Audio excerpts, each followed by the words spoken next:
Hello, everyone. Vladimir Ribakov here. I hope everything is good.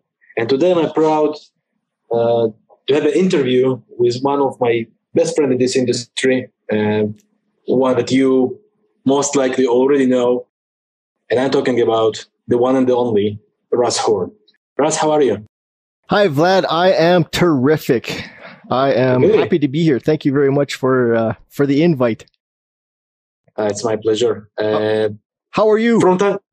I'm always good, or at least I'm trying to. It's awesome. With the new baby and everything, the energies are perfect. So I know it's terrific. It is. Russ, I decided to interview from time to time. I'm interviewing forex traders and other financial market traders, just to pick up some ideas, some most frequent asked questions from people, and I do want to hear the opinion from other traders. That's why I decided to ask you several questions, if you don't mind. Sure, absolutely. The idea is simple, just to open the eyes of the potential traders or those who want to become traders and don't know where to start, who to believe, and how all this world actually working. So, if you don't mind, I prepared several questions I am going to ask you, and I would like you to reply them. Oh, of course. Yep. Right.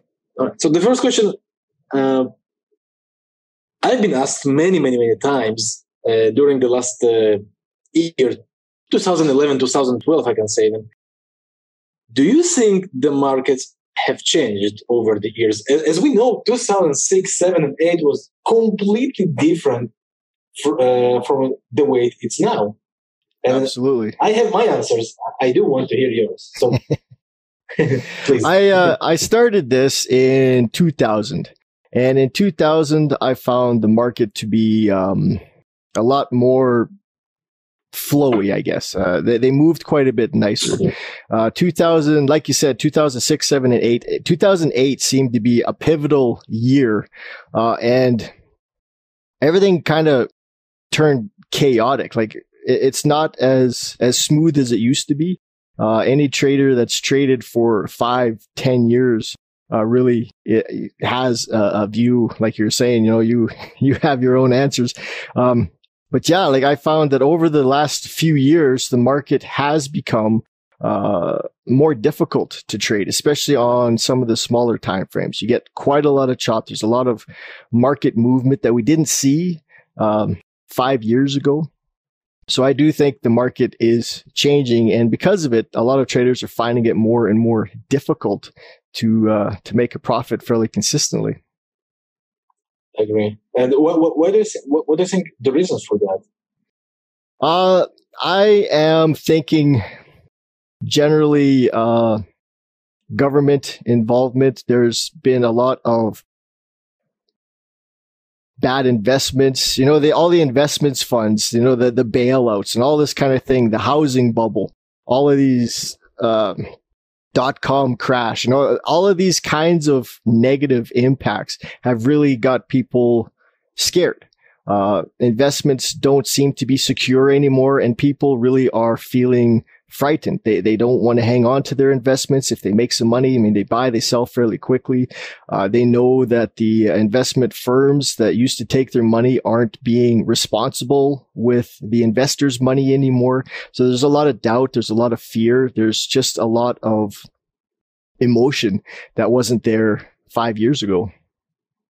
I have to agree with that. All right, perfect. Well, I would share with you all that I have to say about that, but I guess it's going to take like 5 hours. I can have a seminar with my opinions why I think the market is different. But I have to agree with you. It's all the regulation and the intervention definitely do not contribute to the market too much. You are a trader, and the question I've been asked also many times, and I do want to hear your opinion as well. Why do you trade? There are so many ways. If we're online and everything, there are so many ways to make profits. Mm-hmm. Why trading? Initially, it was the lure of really big money, big returns. I got into some investing years ago, before 2000, kind of 98, 99, where I invested into some shady investment companies, we'll put it that way. They were making some nice returns. I wanted to do something with my money, and they did. They actually provided some really good returns until they got shut down. So I looked into it. I wondered, like, how are they making the kind of returns that nobody else could make? And it turned out that a lot of it was coming from the Forex markets. So that's kind of what got me started in that direction. And like a lot of new traders, it was the lure of making a fast buck, making a lot of money very quickly. But now, over the years, you realize that it's not quite that way. It's a lot more difficult. You can't just make money hand over fist day after day, but it's possible. Now we know it. yeah, now we know it for sure. But it's possible to do. And I enjoy the challenge of it. And when you start, you don't make a whole lot of money right away, but we're at the point now where the returns are substantial, and I can make more now in a month than I could, in a year, a few years back. So I like the freedom that it presents. I don't have to be in front of my computer all the time. The hours are great. I can pick and choose the days that I want. I don't have to be tied to my computer. The returns are really nice. And now you can trade from your smartphone, which makes it much easier. I've got the applications for it on my iPhone. I haven't actually traded from there, but I have everything kind of set to go. So you can be on the move. I do it all the time. You have to. Yeah, you can be on the move. You can be on a vacation. You can be anywhere, shopping with the wife, and be trading or monitoring your trades or adjusting your trades. So it really does provide a freedom that no other job really can. And this is one of those opportunities that what I do today, I can make X amount of money, but 6 months or a year from now, I can do the exact same thing and make 10 times the money that I was making before by doing the exact same thing. I don't need huge overhead. I don't need to hire more people. And this is one of those few occupations that will allow that. Nothing else can provide that kind of freedom. Sure. I have to agree with you. And talking about the smartphones, believe it or not, on the Forex club of mine, the last trade I have dated was while I was fishing. I was fishing, yeah, that's perfect. Yeah. And when I said that to the followers, they were laughing hard because it's amazing, really. The technology. When we started, and I started in 2000, like you, it was nothing like that, and it's so much fun because it's really sometimes it's hard to believe how easy it is to trade right now. I'm not saying technically. Yeah, I know what you mean, but with all the technology, is almost amazing. Perfect. During the years, I guess you also developed several systems, tried several systems from other traders, tried to copy successful ways of other masters. So you have an experience with that, and I do want you to give some view about why do you think traders are switching trading systems so often? I think it goes back to that new trader mindset. They're looking for the big money really quick. And what's happening is they're finding that you can't do it quite as easily as maybe the marketing material suggests. They say, you can double your account in 2 weeks or something like that.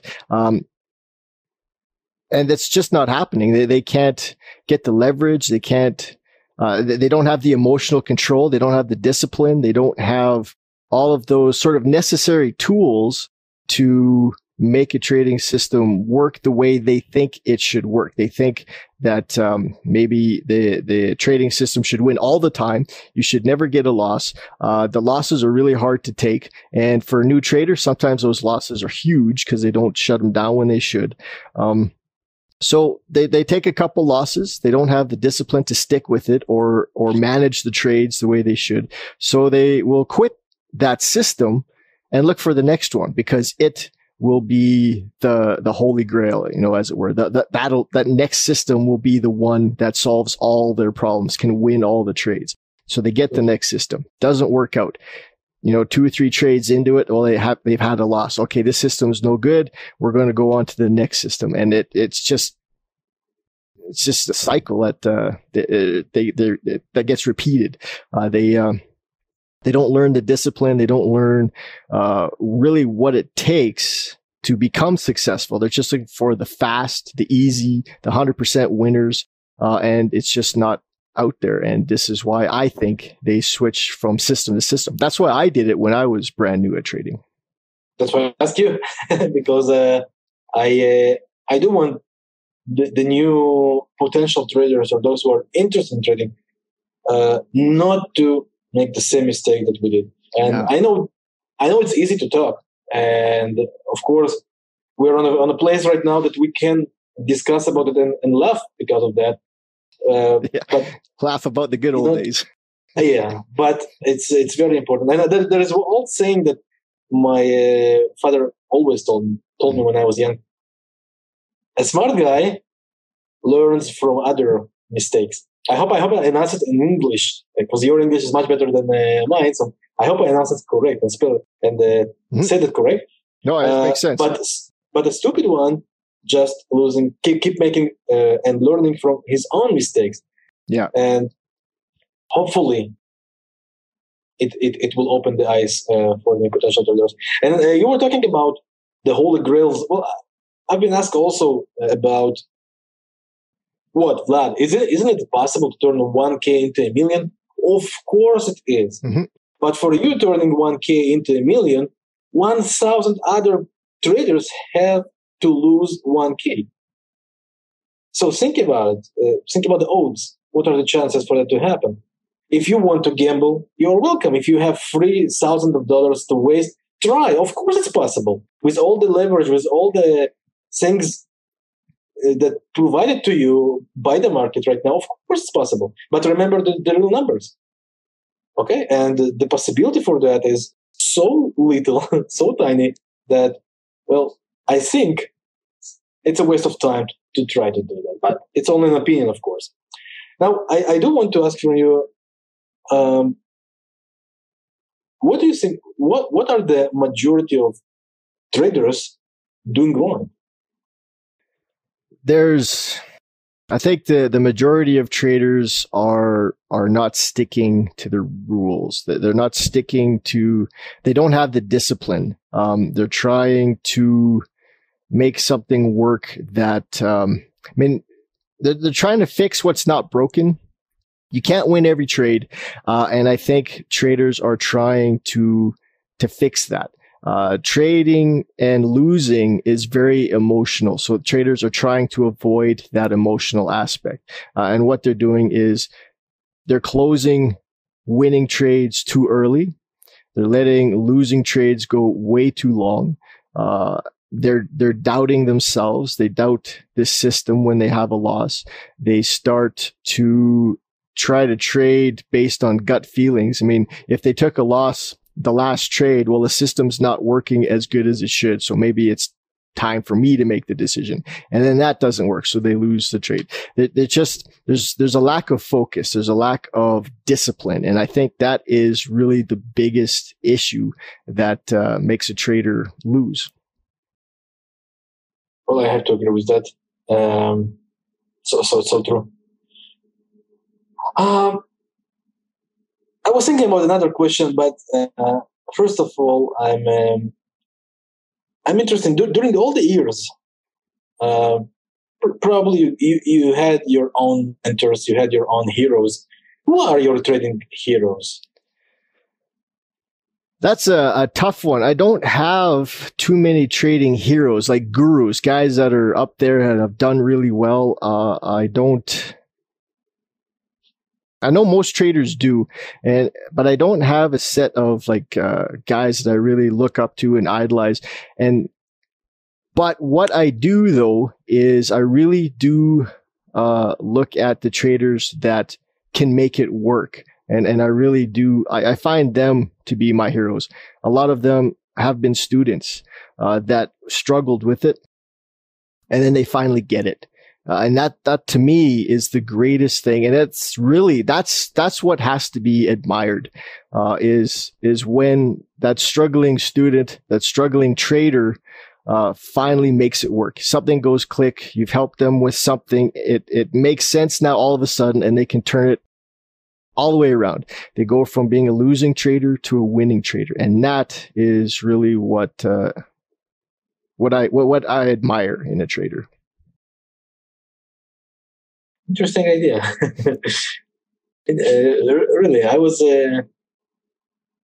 kind of hoping to hear some names that maybe I'm not aware of, but you know what? I have to agree with you, because the best feeling as a trader that owns his own forex club, the best feeling is when you get a statement from your student, showing he made money and he bought her family some gift. They bought new house.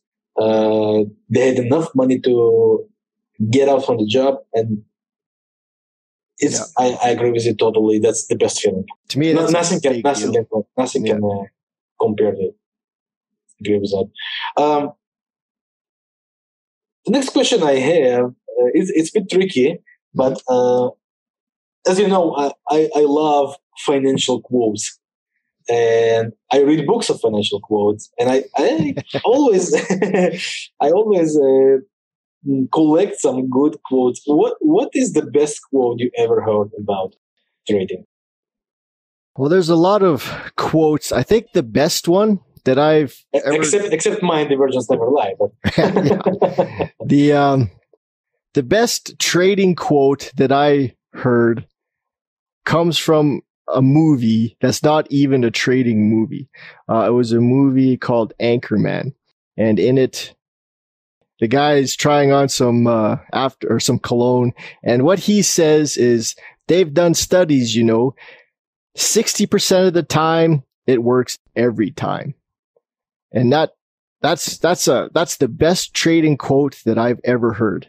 60% of the time it works every time. That's a great one. I say that one quite a lot, actually. My family's getting annoyed with it that I say it so much. I can imagine, but that's a great one, really. Can you remember your first trade and what pair you traded? No, I can't, to be honest. I can't remember what my first trade was, but I do have a trade in the beginning that does stick out. When I started, a couple of weeks into it, I placed a trade on the US dollar, Canadian dollar currency pair. And it was a 15-minute time frame. And it was a trade that I placed before I went to bed. And what I did was I put a sell limit order. So price had to come up, touch the order, and then drop down.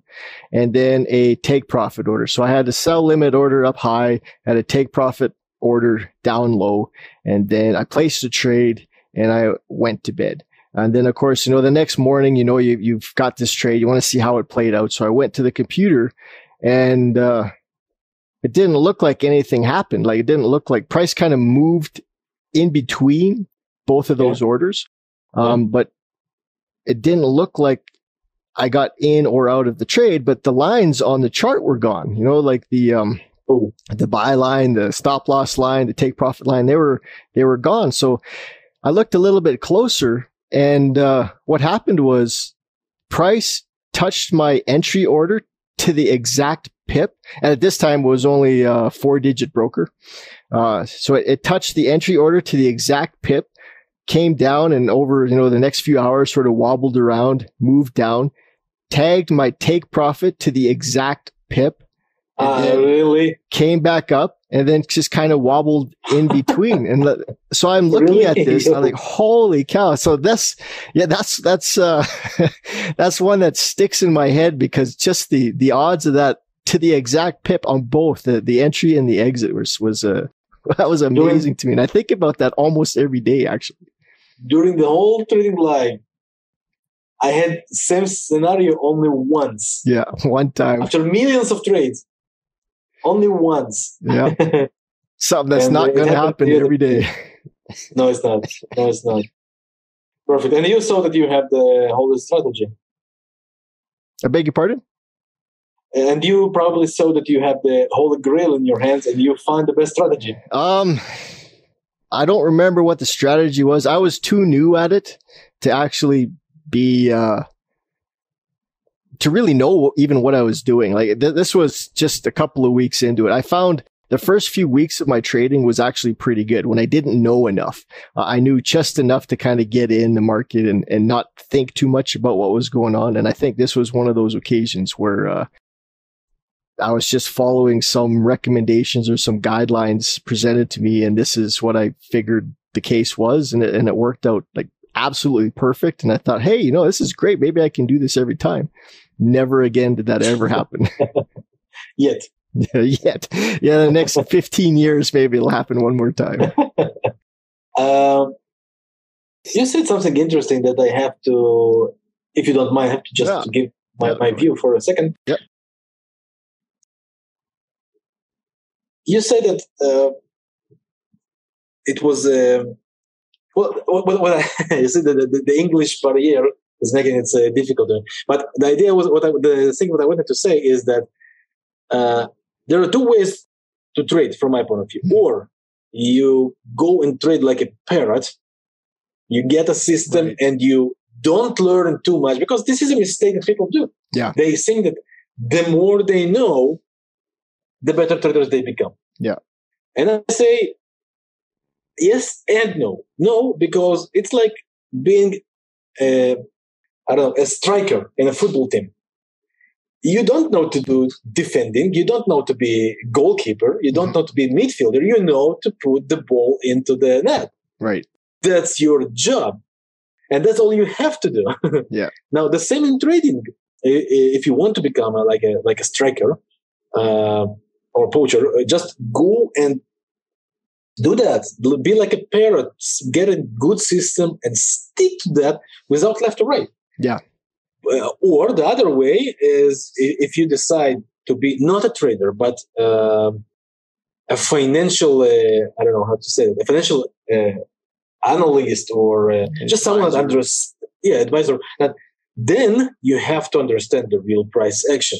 Right. But it does not mean you need to put into one strategy all the things together. And sometimes, I'm looking on the students' screens, and they have like 30 indicators on the same chart. And you cannot see the price. Yeah. Just indicators. And that's the thing. And you said that, you mentioned it earlier, and I have to agree with that. Choose one of them. And of course, the easiest way, as I say, is take a good system, proven system, stick to that. Why should you be care? If you have a system that brings you money, it's like a job. If you have a job that brings you money, are you going and looking for other jobs? No, you do that, and same in trade. I think that striker analogy is really good, because if your job is to get the ball in the net, and one time you don't, you're not going to quit. You're not going to stop. Exactly. You're not going to stop and try a different position just because that one time. It's like a loss in trading. Because you lost that trade, you don't quit your position. You don't quit that strategy. Yeah. You have the motivation to prove it was one-time mistake. Yep. Exactly. And it happens. It happens more than we'd like to admit it does. It happens fairly regularly that you miss the net, that you don't get it in. But as long as you're consistent, you're going to do it more often than not, and you'll come out ahead. You know what? Maybe that's the reason why there are so few good strikers worldwide. Maybe that's the same psychological reason. Yeah, it could very well be. Yep. And my last question for you, my friend, is what are your goals as a trader? My goals as a trader, right now, over the next year, my goals are to teach quite a few people to become better traders. A very long-term goal, though, like as a trader, is comfort. I want to be comfortable. I want to have freedom. And I think that is kind of the goal for most traders, is they want to not be tied to a 9-to-5 job. They want to be able to travel as they see fit. They want to have that ability to buy the new home, go on the vacation, get the car, help out a family member, donate to charity, whatever the case is. And that's what I want. Like, I want to have that. I guess it's essentially the ultimate financial freedom. Well, listening to you, I just I just fell on sweet memories about the beginning of the trading, and I try to remember. I have a few tears in my eyes, so I'm sorry for it. Just serious. I just remember that the day that I lost my parents' money, and right, I never can get rid of that feeling. And a lot of traders go through that. Like, it is something they borrow money. They think they've got it down. They don't go through those initial steps. You don't get the trading system down pat. You don't learn the emotional control. When you get into trading live, it's very different than trading demo. You don't start with the tiny little account and then slowly grow it. Know that it works. I've heard that story quite a few times. I know about the one that, because you've told it to me before. I mean, that's a huge lesson that hopefully nobody else has to go through, because it is a big deal. It is. Definitely is. Russ, thanks so much for your time. Thank you, Vlad. I really did have a good time. And by the way, you look good. Thank you, sir. Look good. I'm sorry I could not use my camera. I just bought a new, as I told you earlier, I just bought new microphone headphones, and I could not set it all work together. No Technology worries. Is me. It's not like Forex and so sorry for that. Russ, once again, thank you. Thank you so much. And my biggest dream is that such interviews and such clever and real things from traders like yourself could contribute the entire community. Thank you, Vlad. And you're doing your part too. I mean, you're one of the real guys out there. There's not that many of us, it seems. And you have a genuine care for the people that you help. And that seems to be few and far between. There's not many traders like that. And so thank you for doing your part as well. Thank you very much. Appreciate it very much. I wish you a wonderful day.